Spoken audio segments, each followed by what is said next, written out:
Hola, hoy vamos a hablar de cómo mejorar el entorno social de su proyecto en tiempos de pandemia. Lo primero que hay que entender es que la viabilidad social de un proyecto se define a todo lo largo de la vida del proyecto, no solamente en las etapas preoperativas o las de factibilidad, también en toda la parte de construcción o de operación, incluso en la de desmantelamiento y cierre. Por eso es tan importante construir una plataforma de confianza entre su proyecto y la comunidad. Y eso implica superar dogmas del pasado, dogmas como aquellos que señalan que las comunidades y las empresas son enemigos, o que las comunidades frenan el desarrollo, o que las empresas son depredadoras, o que las comunidades son cooptadas por actores ilegales. Es también importante atender las motivaciones más que las expresiones, y eso implica conocer las historias de esas comunidades, sus narrativas, sus liderazgos, sus particularidades. Y desde esa perspectiva, construir una visión compartida de futuro. Esas comunidades tienen una perspectiva de futuro. Su empresa y su proyecto también.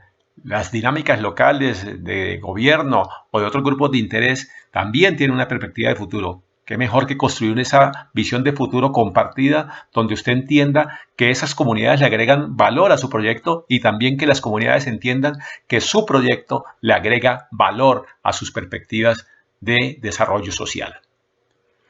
Es fundamental entonces también entender cuáles son los riesgos que se enfrentan, sobre todo ahora en medio de la pandemia.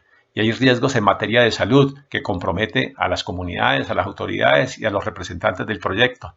Riesgos relacionados con el debido proceso, que obliga a que sean transparentes las convocatorias, que haya un registro adecuado de las mismas y que todas las dinámicas puedan ser verificadas.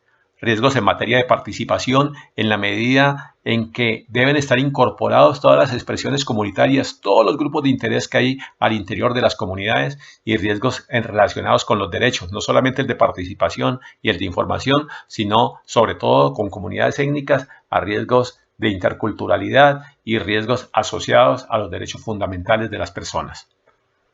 En ese sentido, es fundamental ponerse de acuerdo con el interlocutor comunitario, ponerse de acuerdo en los protocolos y procedimientos, incluido el protocolo de bioseguridad, no trabajar en asambleas grandes, sino en grupos pequeños, hacer un proceso de alfabetización digital entendida esta como un desafío de todos, no solamente de las comunidades. Aquí podemos crecer todos, hacer un uso de redes y canales cercanos y comunes a la gente que se pongan al servicio del proceso que se está adelantando y entender que esta es una oportunidad para crecer. Con todos esos protocolos y con todos esos mecanismos de gestión de los riesgos, trabajar al interior de las comunidades, no solamente como entendía la comunidad como un todo homogéneo, sino entender las particularidades de cada uno de los grupos y de las individualidades que existen al interior de esas comunidades. El Estado también no se comporta como un todo homogéneo. Hay entidades garantes, pero también hay entidades de control y hay entidades que defienden las perspectivas locales o regionales, y eso es importante entenderlo.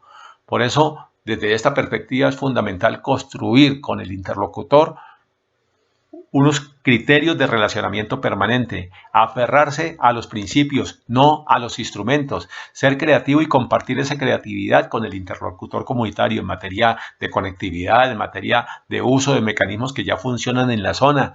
También es clave aprender y enseñar las herramientas de participación e interacción, tener claro que siempre es posible llegar a acuerdos y hay que aprovechar la coyuntura para afianzar la relación con esa comunidad. Es fundamental entonces que la confianza, el criterio de confianza exista permanentemente desde el momento en que se inicia el proyecto hasta el momento desde el mantenimiento y cierre.